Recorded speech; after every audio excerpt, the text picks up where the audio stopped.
ছাদ বাগান যারা করেন তারা অবশ্যই জানেন যে মাঝে মধ্যে আমরা যখন এই গাছগাছালিগুলো একটু দেখাশোনা করি তখন এরকম মানে যখন এই গাছগুলো একটু সেট আপ করি নতুন করে তখন এরকম কিছু মাটি এক্সট্রা থেকে যায়। হ্যাঁ, তো এইগুলো থেকে যায়, যেমন এই গাছগুলো যখন আমি সেট আপ করছিলাম মাত্র এই 2টা টব থেকেই কিন্তু আমার এতগুলো মাটি রয়ে গেছে। হ্যাঁ, তো একটু আগে আমি দেখাইছিলাম যে আমার যে ড্রাগন গাছটা আছে ওইটাতে মাটির পরিমাণ কম আমি বলছিলাম। তো সেটাতে আমি এখন এই মাটিগুলা ইউজ করব।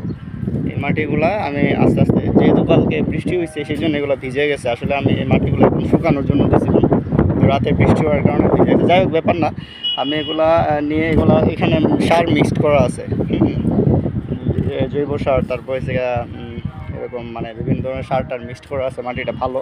তো আমি এটা নিয়ে সেরা ওই আমার ওই ড্রাগন গাছের মধ্যে এটা দিয়ে দিব, যেহেতু ড্রাগন গাছের মাটির পরিমাণটা যথেষ্ট কম আছে।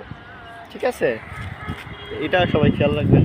যদি ড্রাগন গাছ করতে গিয়ে দেখেন যে মাটির পরিমাণ কম, আমার একদম কম, মনে হয় 4 আঙ্গুলের মতো হবে, অথচ ক্যারেট কিন্তু আমার যথেষ্ট বড় আছে, এবং এটার অর্ধেকও হয় না এই মাটি। আমার আসলে খেয়াল নাই যে মাটির পরিমাণ এত কম।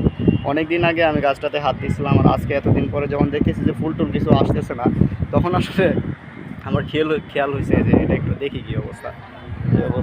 ঠিক আছে।